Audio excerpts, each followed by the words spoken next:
you, psychic? I personally believe everyone's a little bit in different ways, but let's see how it is for you. Oh, this is interesting. Wow. I feel like I'm almost getting like, I feel like you have the potential to be. It's just when you're stressed, it blocks your abilities.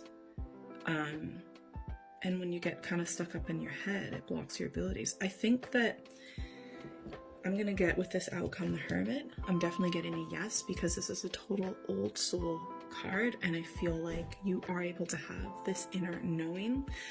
So you are a psychic, but the best way to kind of develop those abilities is when you're literally by yourself. Like, you know, it used to be, you know, a monk could go and meditate in a cave in a mountain for like months. And I feel like you need that. Society these days doesn't really allow for that.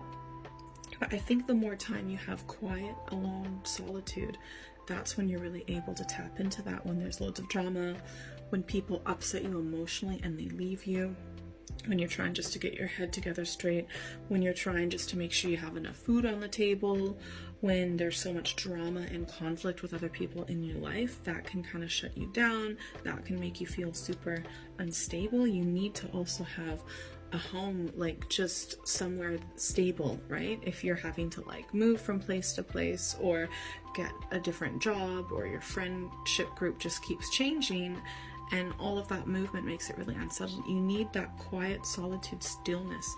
And I would say 100% you do, and you've had this for many lives as well. Let's get clarification on the outcome here. I feel like if you were to really reflect in your life, and especially when you were a child, you might realize that there were moments where there were things that you just kind of knew. If you were to really think about it, or yeah, when you were a child, I feel like it was a lot, you were able to have those moments. There are a certain amount of moments where you were able to kind of foresee the future in a way, or just kind of know things.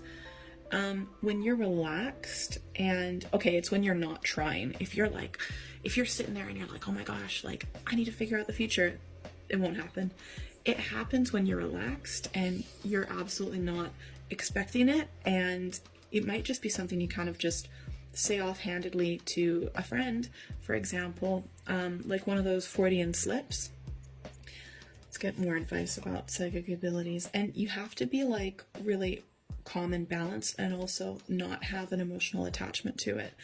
So for example, that's why a lot of people who are psychic are better at reading for others rather than themselves, because it's easy for psychics to be unbiased with others, but when it comes to our own lives, it's really difficult because we're super biased and we want things to be a certain way. But you have to have an emotional unattachment. So it might be easier for you at the start to, you know, tell the future or give psychic insight to people who you don't really know, that it may be strangers over your friends and things like that. Also, for some of you, if you have a few drinks in you, I feel like, I'm not trying to condone anything, right? But I feel like if you have a few drinks in you, it also might just allow you to kind of relax and flow. I'm not saying to do that. I'm just saying it's something you might notice. Okay, I have one more advice card about psychic abilities. Yeah, I also feel like when you're kind of in touch with your emotions, that will also really help your psychic abilities.